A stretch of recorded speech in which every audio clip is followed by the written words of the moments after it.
Welcome to Mystery Date. This show was created first and foremost for entertainment purposes. While we do our best to research our topics, nothing discussed on this show should be taken as absolute fact. Opinions, theories, and interpretations are just that. Listener judgment is encouraged. In 1971, a tall black figure began watching the Dandy family from the top of their stairs. 15 years later, the Smurl family was physically dragged from their beds by an invisible force that smelled of sulfur and rot. These aren't just ghost stories.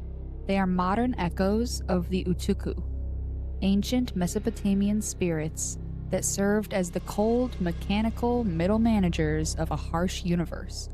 Tonight, we're peeling back the layers of this darkness.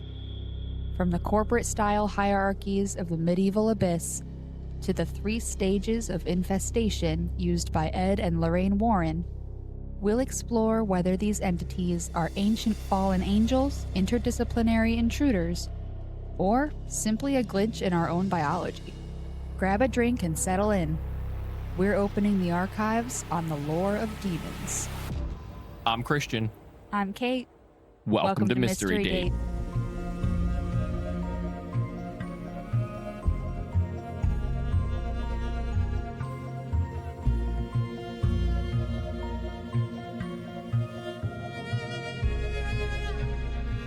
It's date night, meaning we get to talk about all things mysterious and weird. This season is called A Haunting, and it involves all paranormal and ghostly mysteries in our world. Tonight's episode is all about the lore of demons. Sit back, grab your favorite drink, and let's start the show. Taking it easy. We just got some apple cranberry today. Yes, just some juice. Yeah, zero proof. Yeah. It is really good, though. I love this juice. I'm a juice whore. Well, I like juice, too. I'm not a huge carbonation person, so then I don't drink a lot of soda. Sorry, Dad. I know we're from Ohio, but I call it soda, not pop. Yeah, it's a big thing from where we are. Let us know. Do you call it soda or pop? Leave a comment. Yeah. Oh, interesting. Let's see what our demographic looks like there. Yeah, well, I'm interested in that. Yeah. What do you call those carbonated, syrupy beverages like cola and Sprite and whatnot? What's your word for that? And if you call it Coke, you're wrong. Yeah. It's either soda or pop. Yeah, not every drink is Coke. All right, continue. So getting into it, tonight I think you have a little bit of a heads up on some of the knowledge, unlike some of our previous episodes, because tonight we're talking all about demons, and you've taken some academic classes that deal with this subject a little bit, not directly, but indirectly. A few, yeah. I mean, I've taken a few different religions courses, and I've taken some Italian history and culture courses, and I grew up in the church, so I feel like I at least I've been told several variations of demons and what they are or what they can be or where they might come from.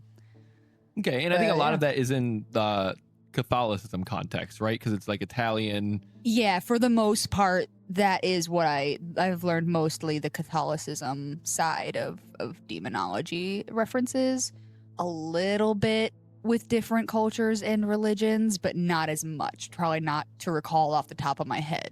But it's definitely possible you might say something tonight that makes me recall something that I've learned in the past, and I'll be like, ooh, no, I've heard of these. Like, so we'll see. I was going to say, maybe I'll say something that jogs your memory. Yeah, because I mean, I have studied other religions to a point, and just academically, like you said, and getting my yoga license, I studied a lot about like ancient Taoism and monks and things like that. And that's not much of a like afterlife and demonology focused religion the way that Catholicism can be. But there was definitely some things in there, and even in like my West African dance classes, we would talk about a lot of spiritual things. And I know that people relate demons to mental illness and mental health a lot. And like, I don't know, I feel like this one's going to be interesting because you're right. I have a lot of knowledge / curious thoughts on the subject already. Well, awesome. Hopefully you can be like normally a good eyes and ears for the audience who maybe don't know as much, and you can ask the questions that are stimming on their brain while I talk. So getting into it. To understand the demon of the modern imagination, we must first strip away the red suit, the pitchfork, and the concept of pure evil. In the cradle of civilization, or ancient Mesopotamia, the beings we now call demons were not moral actors. They were the middle managers of the universe. And I say that kind of as a joke and kind of not, and you'll understand in a second why. In the Sumerian, Akkadian, and Babylonian worldviews, the universe was often a crowded place. The line between a god and a demon was razor thin, determined only by how much paperwork they had to do for the higher authorities. They used the term udug or Utukku to describe a class of spirits that were essentially the unseen workers of reality. They were the personification of the variables humans couldn't control. If you were struck by a sudden wasting fever, it wasn't because you had sinned, it was because a specific entity, like an Asag, had crossed your path. The Asag was described as a creature so hideous that his presence alone made fish boil in the rivers. Yet he wasn't evil. In a rebellious sense, he was simply a manifestation of the harsh, scorching heat of the desert. During this era, demons were viewed with a pragmatism that we find jarring today. They were immoral forces of nature.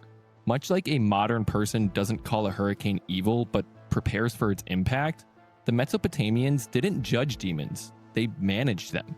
They believed that these spirits lived in the wild places, the ruins of old cities, the deep deserts, and the dark corners of the home.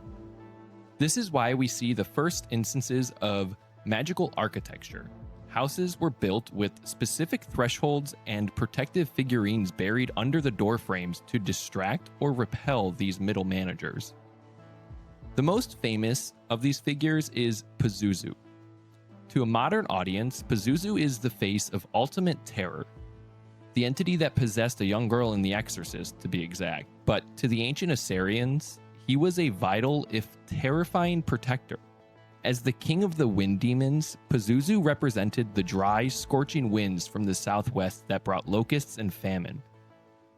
However, because he was the king of these winds, he had the power to command them to stop.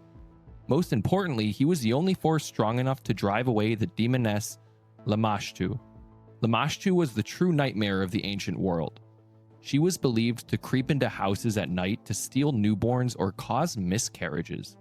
To combat her, mothers would wear amulets of Pazuzu's monstrous face, complete with his bulging eyes, canine teeth, and scorpion tail. The logic was simple. To scare away a monster, you invited a bigger monster to stand guard at the door. In this era, a demon was a tool, dangerous and volatile, but a necessary part of the natural order. The shift towards evil with a capital E was not a religious flip of a switch, but a slow tectonic movement in human thought. It began largely with Zoroastrianism in Persia around 1500 BCE, though many scholars place it a little bit later. That is up to debate even today. This was perhaps the first time human history saw a true cosmic dualism. The universe was no longer a messy collection of spirits doing their jobs. It became a battlefield.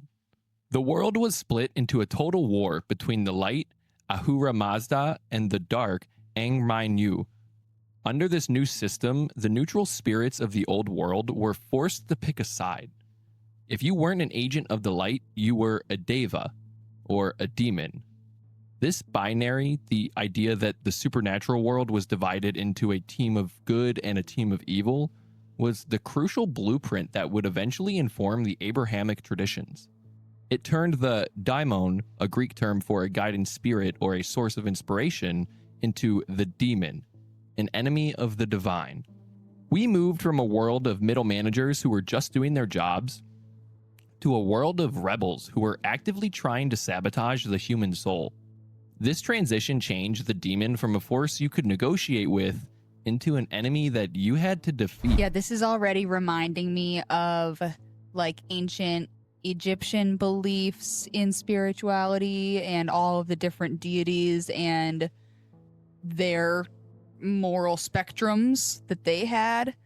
They didn't necessarily believe in a good or an evil yet, at least not for all of them. At least not for their gods. Yeah, not for their gods. They called all of them gods, but they knew that some gods were nice, kind protectors, generous, and some gods were to be very, very weary of.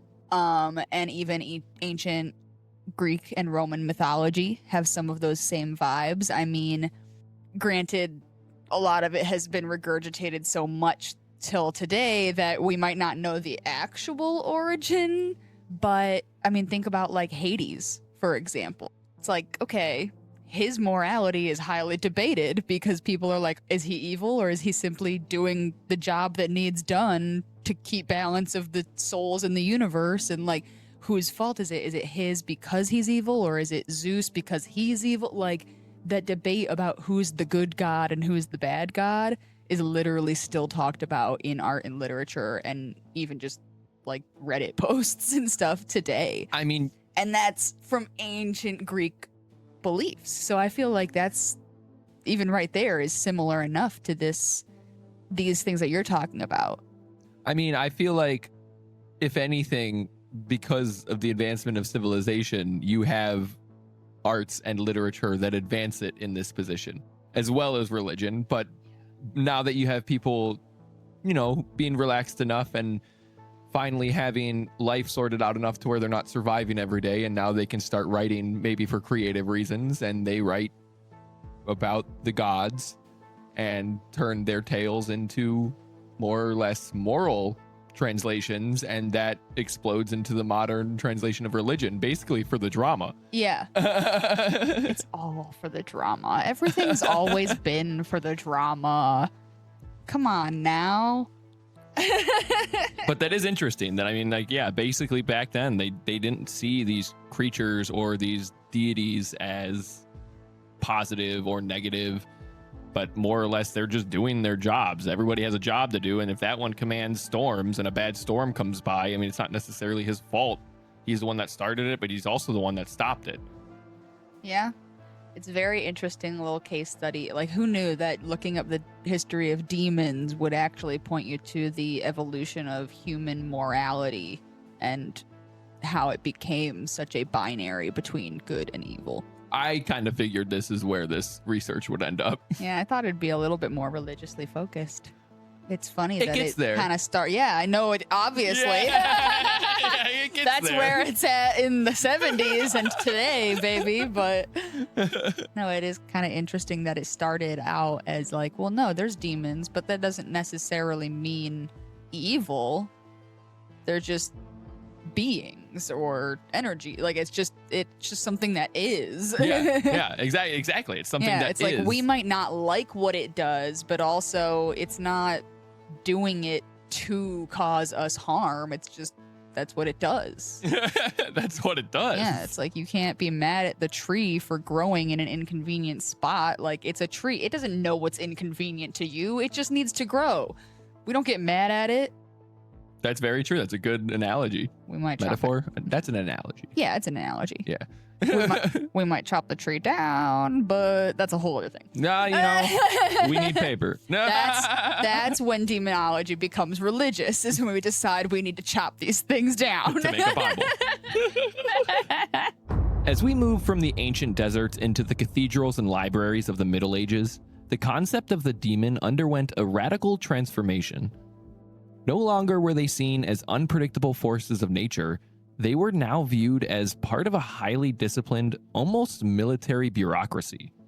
If heaven was a kingdom of perfect order, then hell by necessity was its dark, distorted reflection. This was the birth of demonology as a formal and dangerous field of study. In the eyes of the church and Renaissance occultists, demons were fallen angels. This is a crucial theological point.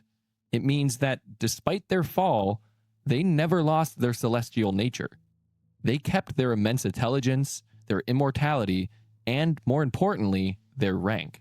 This led to the creation of the infernal hierarchy, a system so complex that it makes modern corporate organization charts look pretty simple. One of the most significant works in this field was Pseudomonarchia Daemonum, published in 1577 by Johann Weyer. Weyer didn't just list names, he acted as a census taker for the abyss. He claimed that hell was divided into 66 legions, each commanded by a specific duke or prince. I saw you give a little bit of reaction. I think you're going to get a bigger one in just a second here. because I'm assuming it's because of the specifics, but just wait. Weyer estimated that the total population of demonic entities was exactly 4,439,622. Why? Like, first of all, there's just some guy making these claims. Like, I don't care if he's a demonologist, he's been studying stuff to do.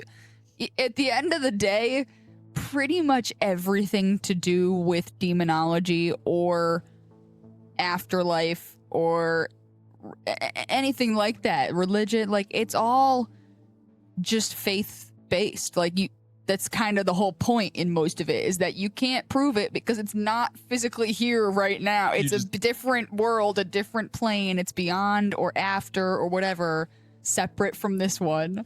So it's, at the end of the day, everything about this, it's just some guy making claims. He's like, all right, so the devil, right? He's got 66 legions, obviously. And how many people in total are working for these militaries and legions? Well, let's see. It's probably 4,400,000. Like, where are you getting these numbers? Why do you think that?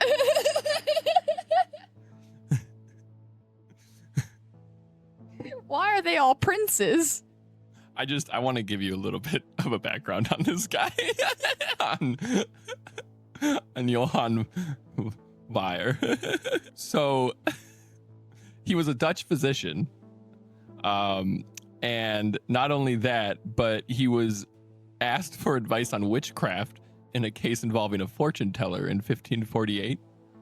And he was commonly used for a lot of skeptical court cases. To be like, yeah, this is my medical guy. He'll vouch in my say that this is correct.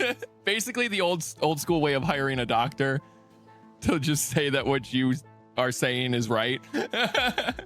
Dude, he's like the old he's the old quack who still works from home when everybody else is working at hospitals now. And you're like, yeah, just go see like Dr. G. He'll like just take some cash under the table, give you some meds, and call it a day. Exactly. Like, I mean, I'm not allegedly. Not that I think his family's gonna sue us, but based on what I kind of read up on this guy, I don't know if we can 100% trust him. Even better, he really is just a dude making claims. He was a physician. I don't know what you had to do back then in the 1500s to become a physician. Yeah, it's who knows? Yeah, I doubt it was as rigorous as it is today. Yeah, I mean, it's not the wildest claim I've heard about hell. I mean, yeah, but at least now we know. You know? We know exactly what kind of numbers we're up against, guys. And listen, there's got to be so many people who have ended up in hell by now. Like, we've got to be close to overpowering the demons from the inside. Easily. Like, I mean, they only had like 4 million. Do they repopulate? Yeah. I don't think so. Because if they're just fallen angels, wouldn't then the angels have to fall? Yeah, more angels would have to keep falling. So like that's the only way you could get. Otherwise, they're just taking human afterlife prisoners, and it's like eventually, revolution, baby, let's go. The scales are gonna tip. Ants don't serve grasshoppers. The 4.5 million number wasn't just flight or fancy. It was a reflection of the medieval belief that the universe was a place of absolute law. To defeat a demon, you had to understand its jurisdiction. The most enduring of these structures is the 7 Princes of Hell, where each demon is assigned to one of the 7 deadly sins. This turned the abstract concept of evil into a targeted campaign against the human soul. Some of these were Lucifer, who controlled pride. He was seen as the Lightbringer, who fell from the highest height. He oversees the sin that started it all, and he is the architect of rebellion. Then you had Memnon, who was assigned to the sin of greed. He isn't interested in your soul initially, he is interested in your bank account, your possessions, and the way material wealth can distract you from the divine. After that, there's Asmodeus, who is assigned to lust, often depicted in The Lesser Key of Solomon as a creature with 3 heads, bull, man, and ram. He is the specialist in the corruption of the heart and the flesh. The last one we're going to talk about specifically is Beelzebub, who is assigned to gluttony, known as the Lord of the Flies. Beelzebub. What up, Beelzebub? No, I'm sorry. We're getting to the part that I'm like, yep, I've learned about this stuff in church. I learned about the 7 deadly sins demons. I learned about Lucifer and his gang. And Beelzebub was the funniest name growing up.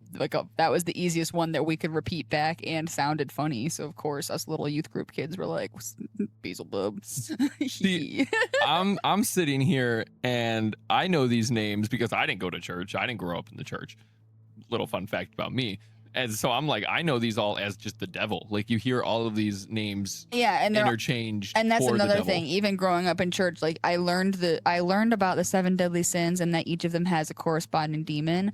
I don't know if I ever necessarily learned which demon goes with which sin. Because all of those names are just also interchangeable synonyms for the devil or Satan or whatever you want to call that character in religion. Especially in media.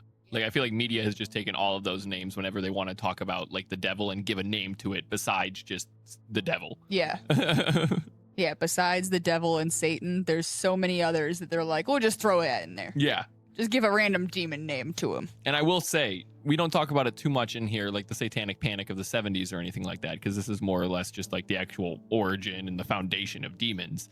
But I can see a little bit how some religious people might have been a little skeptical of D&D back in the day, because a lot of their monsters, maybe not as much in the early editions, I'm not too sure, but definitely by the 70s and 2nd edition and 3rd edition were a lot of these demonic. Like there is an Asmodeus basically in D&D. Like all of these have translations in the Dungeons and Dragons world. Yeah, that's what they started naming monsters and creations after. And they weren't doing it necessarily in a devil worshipping way, but yeah, if you're like a super devout Christian, I could see how that would be concerning that your kid's bringing home a board game talking about Beelzebub and Lucifer and Asmodeus, and you're like, all right, I need to obviously keep an eye on my son and take him back to church. Exactly, like I can see a little bit. Yeah, like I can understand their side is all I'm saying. I'm not saying they were right to assume everybody was in a devil worshipping cult just for playing D&D, but you know, some mild panic about it might have been warranted. It was the times. It's what they knew. I mean, really, yeah. By the 17th century, the Ars Goetia, part of the famous grimoire known as the Lesser Key of Solomon, took this a step further by listing the 72 pillars of the demonic monarchy. These entities held titles like king, marquis, and president. For example, the demon Buer was a president who taught philosophy and logic, while Stolas was a prince who taught astronomy and the properties of herbs. So they were really getting into the nitty-gritty of these demons. I mean, you got 4.5 million. You might as well. And 66 legions and 72 towers. Pillars. Sorry. I don't even know what any of this means.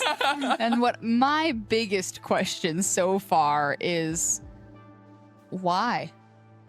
Why does any of that information even matter? Why do you need to try to mathematically solve the hierarchies and structures of demons in hell? Think about it. What do you think that's gonna do? In this time frame, you have humans that are trying to grasp maybe a power they don't fully understand. So the only way that they can fully understand it is to translate it into what they're experiencing.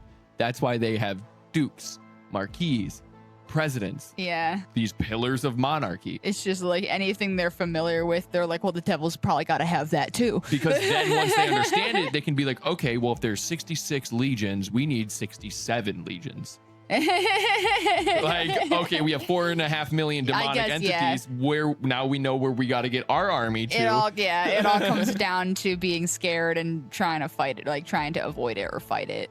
And you can almost see the evolution in time as the demons are really just an allegory for whatever we as humans are experiencing in like almost technical evolution.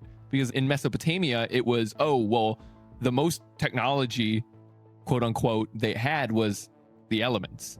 So those are demons, those are gods. We move on to the Middle Ages. The most technology they have was this like organization. Like, yeah, I mean, at this time you have trebuchets and you have actual engineering happen, but I'm talking technology and like the grand, almost like like as a species.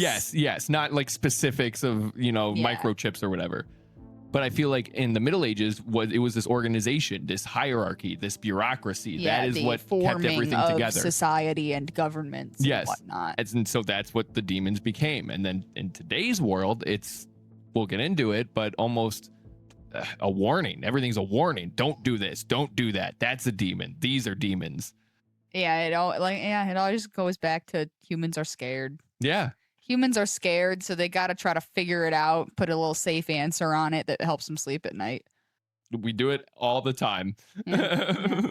This professionalism of the demons had a terrifying implication for the people of the time. It meant that a haunting or a possession wasn't a random accident. It was a hit performed by a specialist. If you were being tormented, you weren't just fighting a monster. You were being targeted by a high-ranking official of a rival kingdom who had spent millennia perfecting the art of the legal loophole to gain access to your life. In the religious context, this is why the ritual of exorcism is so heavily focused on the interrogation. A priest must force the demon to reveal its name and its rank. In the legalistic world of demonology, the name is the contract. Once the priest knows who the demon reports to in its hierarchy, he can use the authority of the higher office, or God, to effectively fire them from the person's body. Bathsheba! Bathsheba! In the name of God, I condemn you back to hell! It was a cosmic battle fought with the precision of a courtroom trial. Yeah, that's literally where that all comes from.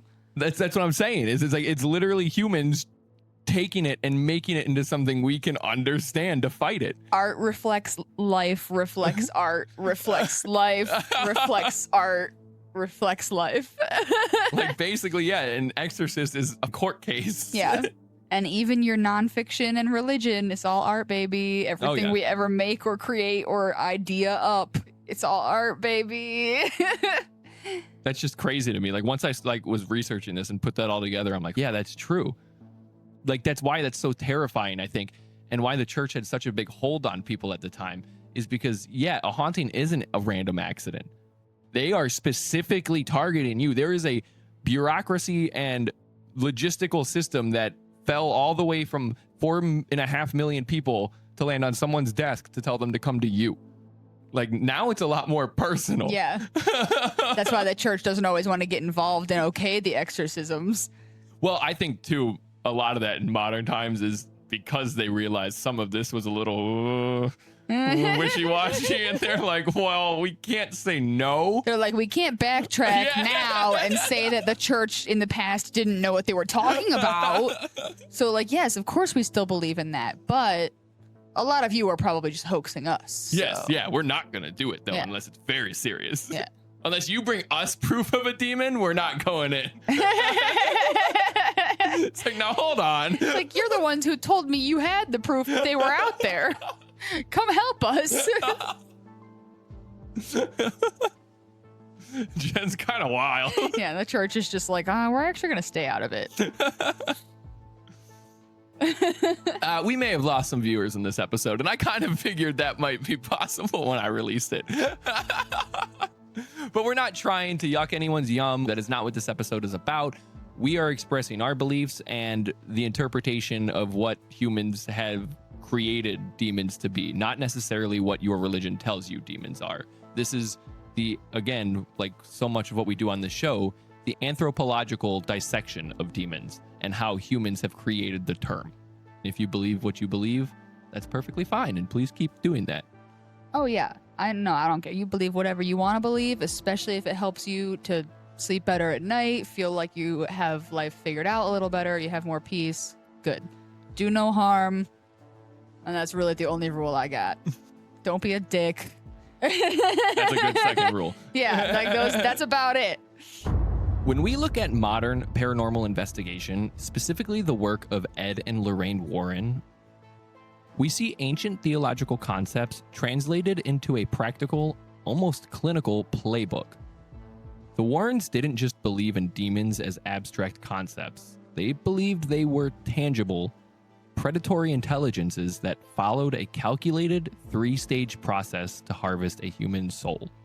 So now we're going to talk a little bit about that and what the Warrens believed with the demons. We've talked about the medieval stuff, the ancient stuff. We're getting into a little more modern interpretations of what they might be. Yeah, we've talked about it a little bit with these 3 stages of infestation, I think. We've mentioned it in some of our cases because they've brought it up in some of their cases. And if you've seen the movies, you've heard this phrase pretty much repeated in every single Conjuring movie.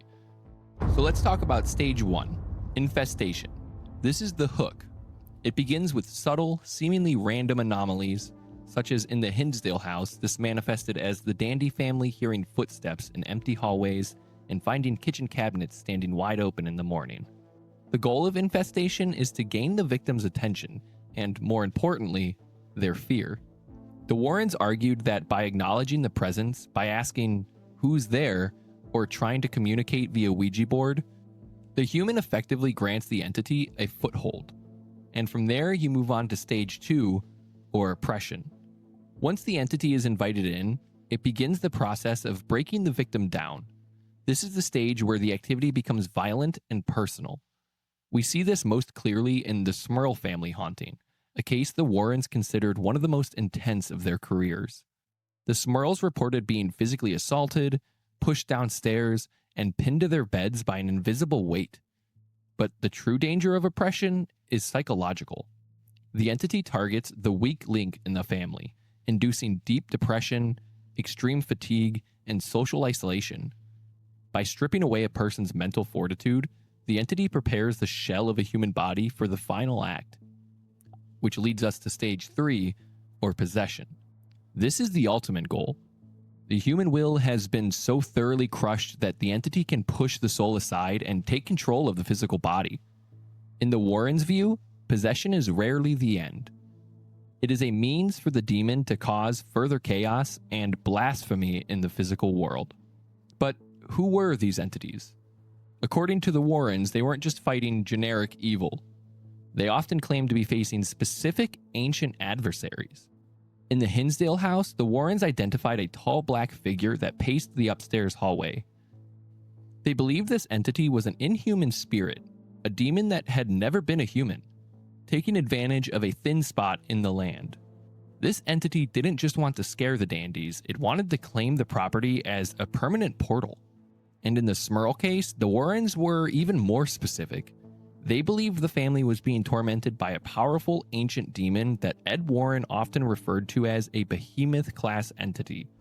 Which, that's all the Warrens' kind of classifications, obviously. Say a behemoth class. I don't think you can find a book that's going to break down the different types of classes of demons. That's just some hyperbolizing. Unless the Warrens wrote that book. They might have. If they did, please send us a link. I would love to read into that. I'm sure they've got something. I'm sure they've got some sort of book out there with some of their info and belief systems. I'm gonna have to read it. This demon was capable of teleporting objects and projecting a foul, suffocating odor of sulfur that could be smelled by neighbors blocks away. Ed Warren famously stated that the demon in the Smurl house was so powerful it could withstand multiple minor exorcisms, mocking the priests who tried to cast it out. Until they did their final secret exorcism. Yeah, that was claimed. That one is the one that apparently did it. Yeah. Perhaps most famously, the Warrens often spoke of the entity behind the Annabelle doll. While Annabelle is often thought of as a haunted doll, the Warrens were adamant that a spirit cannot inhabit an inanimate object. Instead, they claimed a demonic entity was attached to the doll, using it as a mascot to manipulate people into pitying it. Once the person accepted the doll into their home, the demon would move from infestation to oppression. To the Warrens, these weren't just stories. They were a specialized form of spiritual warfare. They viewed themselves as the scouts who identified the enemy's rank and file before calling in the heavy artillery of the church for a formal exorcism. Their work remains the bridge between the ancient hierarchies of the past and the modern investigative style of the present, which leads us into the modern ages of demons. While the ancient world saw demons as nature spirits and the medieval world saw them as fallen bureaucrats, the modern age has moved the mystery into the realm of the laboratory and the collective subconscious. Today, researchers, skeptics, and internet theorists offer a different set of explanations of what these demons actually are. If they aren't literal fallen angels, then what exactly is the tall black figure at the top of the stairs? A popular theory among internet researchers and occultists is the concept of the Tulpa or the egregore. This theory suggests that if enough people focus their mental energy on a specific idea or entity, that the entity can actually begin to manifest in reality.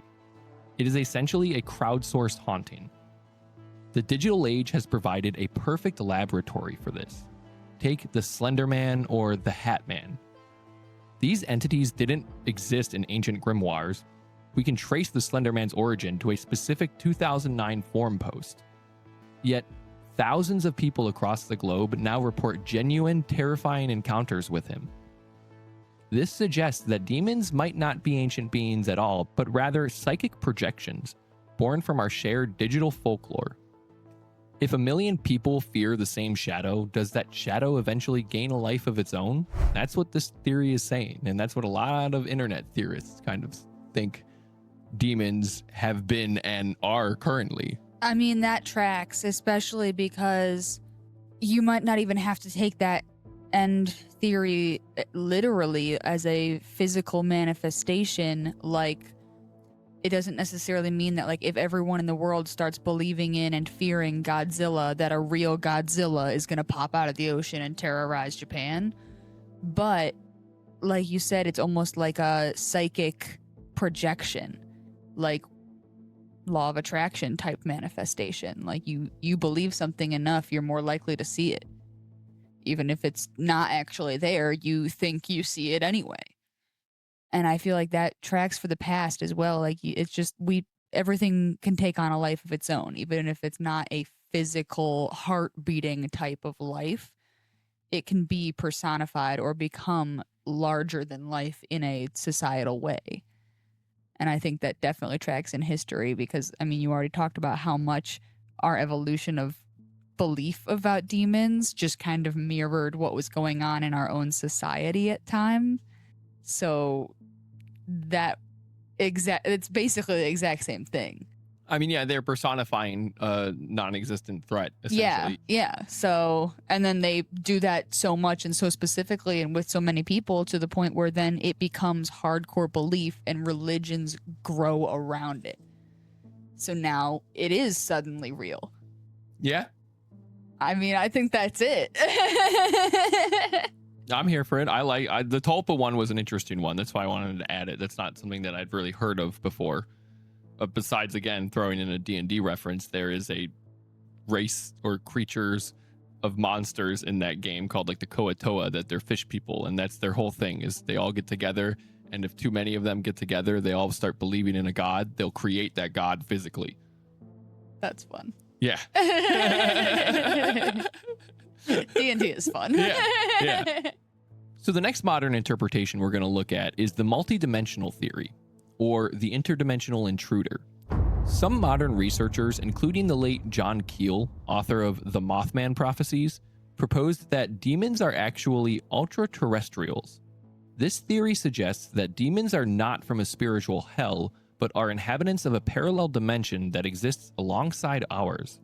According to this view, these beings are energy vampires that slip through thin spots in our reality, often locations with high electromagnetic activity. They don't want your soul in a religious sense, they want your fear because it serves as a source of energy for them to manifest.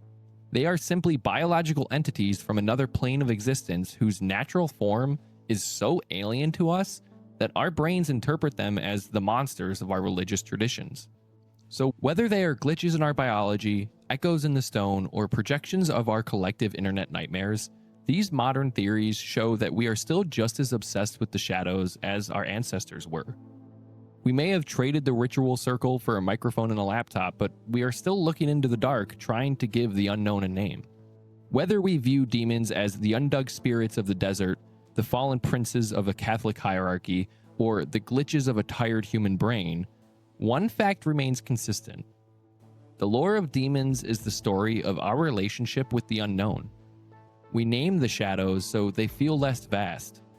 We give them ranks and stages so they feel predictable. We turn our fears into monsters because a monster, even a terrifying one, is easier to face than the silence of an empty room. So, do you believe in demons? I believe in like what I just said, how demons are basically a psychic projection manifestation type of thing. It's a way to cope with fear. I don't remember where I saw this or what language it was, but I feel like I have read even recently that the word daemon or demon, like the root word for demon translated the from Greek daemon, one is daimon. It literally means like negative thoughts or unhappy energy or something like that. And it's like, okay, so demons really are like, when you hear the phrase inner demons, it's like, no, that's what that word means. But I don't remember what language that was and if that is the same root that our word technically comes from or not. But I don't know. I mean, that's kind of what I believe. I don't believe that demons are like the Catholic version where they are this ranking set of militia and fallen angels that have these like jobs of corruption and blasphemy against God. I don't believe that. I don't believe there's this three-headed figure with the bull and the ram. Like, I don't think that. But I do think that there's plenty that does exist that you could name a demon, and that's what humans have been doing all along. Yeah. I mean, I that's kind of the same place that I was going, is that, yeah, the word demon in the term of, an adversary for humans does exist. Yes. Yeah. But that's essentially what that term has always meant, is an adversary for humans when there necessarily wasn't even one. Yeah, it's like, I don't know, it all comes down to subjectivity. It's like, yes, demons are real. It just comes down to, what does demon mean for you? What are your demons? Like, I mean, I hate to get all philosophical and kind of stupid, but that is really... That's kind of that's what I believe. My religion is the YouTube video, We Got Scared. Look it up. Oh, yeah, watch that. Super old. Honestly, it's really heavily praised by the atheist community. So take that with a grain of salt. I'm not necessarily going to claim I'm an atheist. Yeah, I don't know what I believe in form of like afterlife or gods or anything like that. But that video was like, yes, he's so right. I mean, yeah, regardless. Like, this makes everything in history just make sense. Yeah, regardless of what you believe, watch the video at least, and then take what you want to take from it. Don't necessarily take what message maybe the video was made to give out, but take what you get from it. Just take it as interesting information. But that's kind of what this has reminded me of, is it's like, yes, oh my God, humans got scared, so they needed to put a name on it.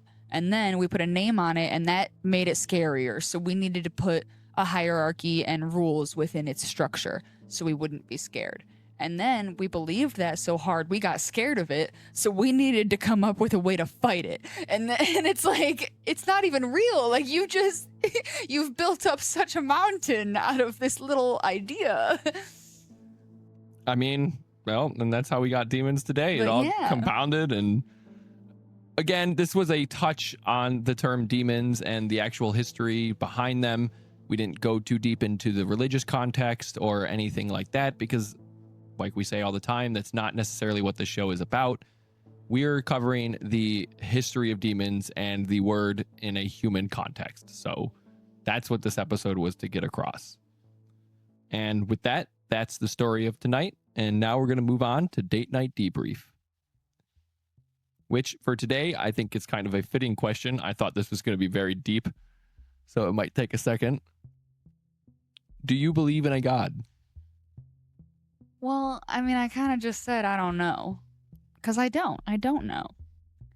And I also think it's hard to define the word God, because it's like, well, do I believe in some sort of higher power or entity or energy or force that has more say in things than maybe we do? I think so. Do I believe that it is a old white man with a beard sitting on a cloud in a kingdom? No. But I'm like, I don't know. I really don't know exactly what I believe. And that doesn't freak me out or anything. I think I just don't know what to believe. I like learning things and looking at all the beliefs and then thinking, okay, well, maybe this one could be true, or maybe that one could be true. I like a bit of this and I like a bit of that. What if we put them together? Maybe both are true. Who knows? Like, I just really don't know. So you're just taking the cop-out answer, you don't know? I'm kidding. I don't think it's I tried to explain as best I could so you wouldn't call it a cop-out answer. Because, like I said, like, do I believe in one specific, like, archetype of a religious god as most religions know? No, I don't. But I might believe that there's something like a god. Maybe it's ancient humans. Maybe it's future humans. Maybe it's nature. Maybe it's the sun. I don't know. I think that there is definitely some higher force and some energies and some things like fate. But I don't think it's Mr. God. Like, I don't think it's Zeus. I don't think it's, you know what I mean? But I think there's probably something out there. Sorry. What if, do you believe that something started the universe? So put fate, put all of that out of the question. Do you think that something or someone started just life as we know it? Because that's kind of like when I boil down God, I'm like, that's what most people are talking about. Is like, how did things come to be? Yeah, how did things get here? How did life or the universe or the Big Bang or whatever do you believe really start? Yeah, do you believe that was natural or something or someone had a play in that? No, I think it was natural. I think everything's stardust and cycles of time. I'm the same. I think it's all just outer space stuff. Yeah, we can cut again quickly to my answer, which is the same thing. I think it's all very natural. I don't think that there's any big being that set it all in motion or spent time constructing us out of clay. This is just our personal beliefs. I could be wrong. Well, yeah, and that's why I'm always like, I don't know. Like, do I believe that? No, but like, I'm not gonna say you're wrong for believing in it, because what do I know? Why would I know the answers more than you would? I don't. So, who knows? If you feel like you do know, cool. Believe that. Like, well, and honestly, it's the most normal human thing to do is to believe in a god, because really, what's there to lose? Yeah. If you don't believe in it, potentially you could spend your eternity in hell or getting tortured by demons or some horrible afterlife. Yeah. All you got to do is believe in it and you won't risk that. So like the natural human risk versus reward brain thing going on would tell you, okay, well, just believe in it because that's safe. And it probably is, because if any of you, any single person that believes in Christianity or Buddhism, Zionism, anything, whatever it is, if you're right, we are going to have a bad time. So it makes logical sense to believe in something. Well, that was the question, so I guess I'll move on. Do you have it? Well, unless you have anything else to add to the... I don't think so. I was supposed to say, I think we both just kind of agree with the same thing. Yeah, I'm like, I think everything comes down to nature and space and stardust and time loops. Well, then, do you have any personal updates or free talk you want to talk about? I don't think we really have anything going on right now. We have started watching The Righteous Gemstones, which I have been enjoying. Yeah, if you are looking for a new show, I highly recommend that one. Hey, on brand for this episode, sort of, too. Oh, yeah, that's why I kind of wanted to mention it. I figured, kind of fits the theme. Yeah, that is a funny show. It's absolutely absurd, but... Yeah, and it's probably a specific type of comedy. Like, I'm sure there's some people out there that might just be like, that's not for me, and that's cool, but... I love it. Yeah, we're having a good time. And also watch Jury Duty as well, because they have a new show called Company Retreat, which is also very good. If you haven't seen or heard anything about that show, it's wild. And if you love comedy and improv acting or anything like that, just check it out. Yeah, or if you like The Office or Parks and Rec, you'll like this too. Oh, yeah. So good. So those are just a few little TV recommendations for you. Yeah. But other than that, thank you guys so much for joining us, and be sure to come back every week for a brand new mystery and a brand new episode. We hope you enjoyed learning about the lore of demons, and don't forget you can send us episode ideas of your own, or just little love letters or answers to our date night debrief, really anything you want to say to us. Our email is mysterydatepodcast@gmail.com. You can hit us up on social media @mysterydatepodcast on all platforms. Go to our website, mysterydatepodcast.com. You can leave us a voice message on there, or you can give the Mystery Hotline a call at 216-770-4881. And your story might just make it on the show. And be sure to share this podcast with your friends or even your enemies. We're not too picky, and we're not going to judge. Any little viewership helps immensely. And we appreciate all you guys so much for following us along for this journey. But please hit like, share, subscribe, comment. Anything you can do to interact with this show boosts us in the algorithm and gets us out there in the eyes of other people and allows us to build this family up a little bit more. So thank you in advance. That's all. So be safe and have a great rest of your day or night. And remember, every good mystery deserves a date. Bye. Bye.